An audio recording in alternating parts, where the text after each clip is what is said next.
حضرت لقمان حکیم نے اپنے بیٹے کو کہا 3 نصیحتیں تجھے کرنے لگا ہوں، یہ 3000 نصیحتوں کا خلاصہ ہے، اور ان میں بھی 2 کو یاد رکھنا، 1 کو بھول جانا۔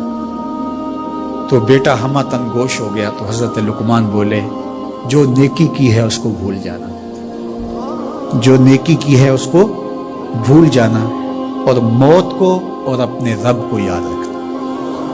یہ میری ساری نصیحتوں کا خلاصہ ہے۔ جو نیکی کی ہے وہ بھول جانا، چاہے وہ کسی شخص کے ساتھ کی ہے، چاہے وہ نیکی عبادت کی صورت میں ہے، چاہے وہ ریاضت کی شکل میں ہے، خدمت انسانی ہے، کسی رشتہ دار کے ساتھ نیکی کی ہے، تو کہا بھول جانا جس طرح کی ہوئی نہیں ہے۔ حضرت معاذ بن جبل رضی اللہ تعالیٰ عنہ حضور کے روضہ انور کے سامنے بیٹھ کے رو رہے تھے۔ حضرت عمر گزرے تو پوچھا اے معاذ کیوں رو رہے ہو؟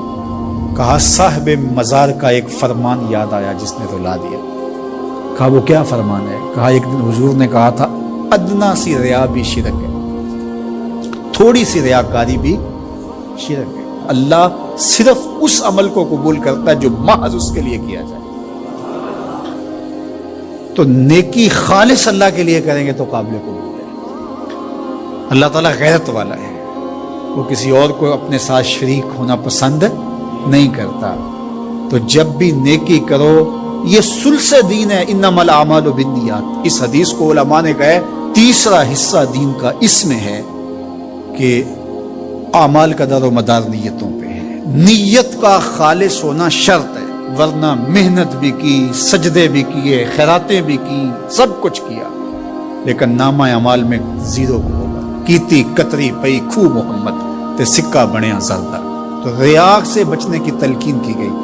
حضرت لقمان حکیم نے کہا جو نیکی کی ہے اس کو بھلا دینا، اللہ کو اور اپنی آخرت کو کبھی فراموش نہ کرنا۔ جب آخرت مستحضر رہتی ہے، ہر وقت بندہ خیال میں رہتا ہے کہ میں اللہ کے حضور پیش ہونا ہے، ایک میدان لگنا ہے، وہاں ترازو گڑے گا، اعمال تولے جائیں گے، تو خود بخود اپنا محاسبہ کرتا رہتا ہے۔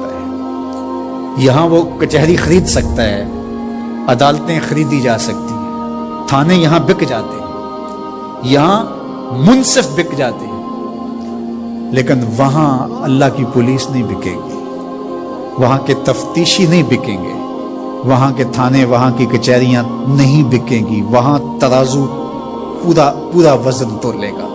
یوم تبلی السرائر فما له من قوت ولا ناصر۔ فرمایا جس دن راز کھول دیے جائیں گے، کوئی کسی کی مدد نہیں کر پائے گا، اور نہ کوئی طاقت سے اپنے عیب کھلنے سے روک سکے گا۔ تو جب مستحضر ہوگا کہ میں اللہ کے حضور پیش ہونا ہے، ایک کچہری لگنی ہے، ایک عدالت لگنی ہے۔ آج مکار آدمی، جھوٹا آدمی، خائن آدمی، بد کردار آدمی بچ کے نکل جاتا ہے، عدالتوں کو چکمے دے جاتے ہیں لوگ، عدالتیں خرید لیتے ہیں، دھمکا لیتے ہیں، سب کچھ ہو جاتا ہے اس دنیا میں۔ طاقتور کی کوئی بات نہیں کرتا، کمزور پھٹے چڑھا دیے جاتے ہیں، لیکن ایک عدالت ایسی لگنے والی ہے جہاں انصاف ہوگا، جہاں عدل ہوگا۔ تو اس لیے کہا کبھی اس کو فراموش نہیں کرنا، اور دوسرا اپنے رب سے کبھی بھی غافل نہیں ہونا۔ اپنے رب سے جو غافل ہو جاتا ہے وہ زندگی کے مقصد کو کھو بیٹھتا ہے، اور اسی کو رومی کہتے ہیں دنیا ہے یہ چیز، دنیا از خدا غافل بدن۔ دنیا کیا ہے؟ کہا سونے چاندی ہیرے جواہرات کا نام دنیا نہیں ہے، خدا سے غافل ہو جانے کا نام دنیا ہے۔ تو اس لیے اللہ کے ذکر سے، اس کی یاد سے، اس سے کبھی بھی غافل نہیں ہونا چاہیے، اور اگر کوئی اس سے غافل ہو گیا تو سن لو وَلَا تَكُونُوا كَالَّذِينَ نَسُوا اللَّهَ فَأَنسَاهُمْ أَنفُسَهُمْ اولئک هم الفاسقون۔ کہا ان لوگوں کی طرح نہ ہو جانا جو خدا سے غافل ہو گئے۔ تو جب وہ خدا سے غافل ہو گئے، اللہ نے انہیں ان کی ذاتوں سے بے خبر کر دیا۔ کسی نے کہا اقبال سے کہ تو نے خود ہی کا سبق کہاں سے لیا تھا؟ کہا قرآن کی اس آیت سے لیا تھا۔